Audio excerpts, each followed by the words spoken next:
sure this is a normal thing for when you're mowing. Throw your Ford Model A out of the way. One of the little mowing things when you're mowing Grandpa's yard out here.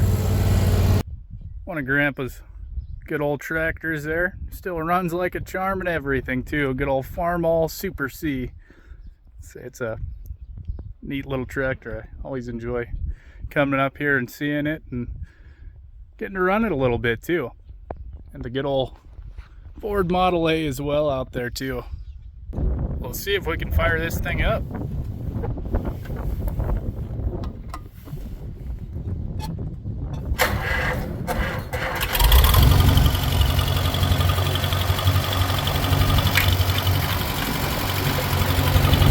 No problem.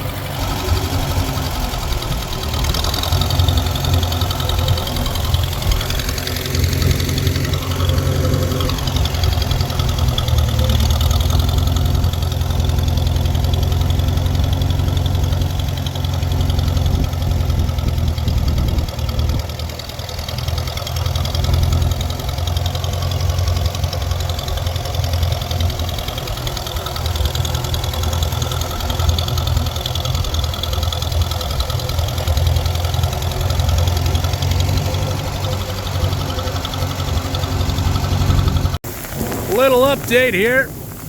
She is raining quite a bit. She's pouring. I forgot to put my rain gutters back on some parts of the house, so we're out here gonna get our rain gutters on, and oh, it's gorgeous out right now. Okay, just absolutely beautiful. Okay, the poor little rain gutters are having a tough time keeping up there. Oh, it's just wonderful to see all that rain coming down. Ooh.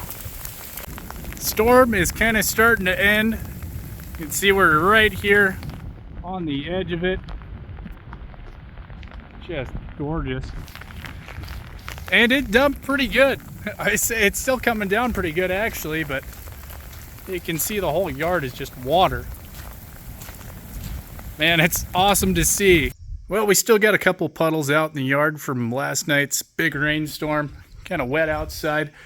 So we've got a little shop work today. We've got our fuel truck in here, and the boss man said he was having some issues with the clutch. So we're gonna crawl underneath there and take a look at that.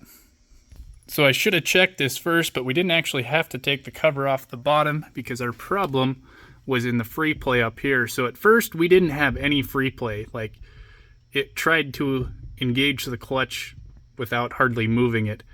When we add the free play, it allows it to release. So instead of being we were just kind of barely sitting there. That's why it was slipping gears. And now it should completely release, so everything should be tight in there. Unless we didn't fix the problem, it could be our clutch plates are wearing out too. But right now, we got our free play back in here, so we're going to see if that fixes it for now. So we got another job to do on our sprayer here. So to show you guys what's going on here, we had a couple fittings leaking on the hoses. They use these weird little hose clamps. I don't really like them, and the reason I don't like them is because they're starting to leak. We've got one here, and then we actually have one kind of way up in there. So I'm going to try to get those off and replace them with actual hose clamps, because normal hose clamps don't seem to leak like these things do. So we got all the coolant drained out right now, and we're going to see if we can get those guys off. So we got our new fittings on there, and all tightened down now. Got them as tight as I could. So the last thing we have to do is just fill up the coolant again, check for any leaks, but I'll show you guys kind of what this hose clamp looks like. So yeah, not a normal hose clamp. It's actually just like plastic. So I don't know why they decided this was a good idea. Let's see, it's actually a Gates power grip, which Gates is a really good brand most of the time.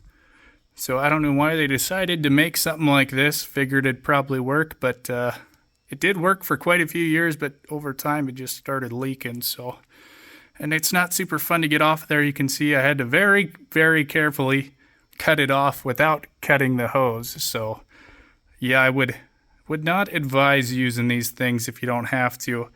That's the nice thing about a hose clamp, is if it starts leaking, at least you can get it off of there pretty easily compared to having to very carefully cut it off. Alright, so I think we got that fixed. So then the last thing we got to do is just fill up our coolant, which is kind of interesting on the sprayer here, because it's way up on top here.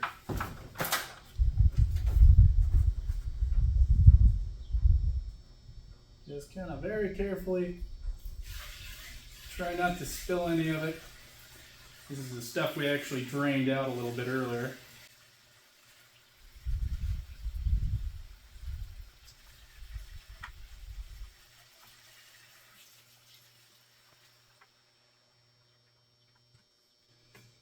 Alright, there's one bucket, one more to go. So to end off the week here, we get to pull one of our pumps for the pivot. I didn't get any footage of it because boss man doesn't want to be on camera. But say it was not super easy. It was kind of a pain. It was about 90 degrees outside as well. And we were losing pressure, and I'll show you guys why. Because we have some rocks inside of our propeller. So this is one of the little pumps that's actually on top at the actual pivot in the field, not down at the river. So we're going to tear it apart. Then we actually have some other things we're going to have done to it, because in between here where you can kind of see through there, it's supposed to be like 0.3 inches of a gap there. So it's a little bit more than that, so it kind of all needs rebuilt. So we're going to tear it apart tomorrow and then take it to a repair shop on Monday. But yep, tons of fun. Great way to end the week there, or almost end the week. We're going to be working on Saturday tearing it apart, but yeah, just a big old unit. So there's a pair of sunglasses so you can kind of see how big that thing is just compared to a pair of safety glasses. Well, it's all tore apart. It's kind of a fun Saturday morning job there. We actually lost a bearing inside of this housing, and that caused it to run into a bunch of other stuff. Say it's nasty. That's actually all of our bearing right there. I say it just kind of blew it all up. So, yep, fun job. So Monday morning we're going to take all those parts over to a machine shop and have them rebuild it. Hopefully they can rebuild it. It might be we need a couple new parts because some of this stuff is just wrecked. I don't know how they'd rebuild something like that. So anyways, that's kind of our last project for this week. And yeah, we'll see you guys next time.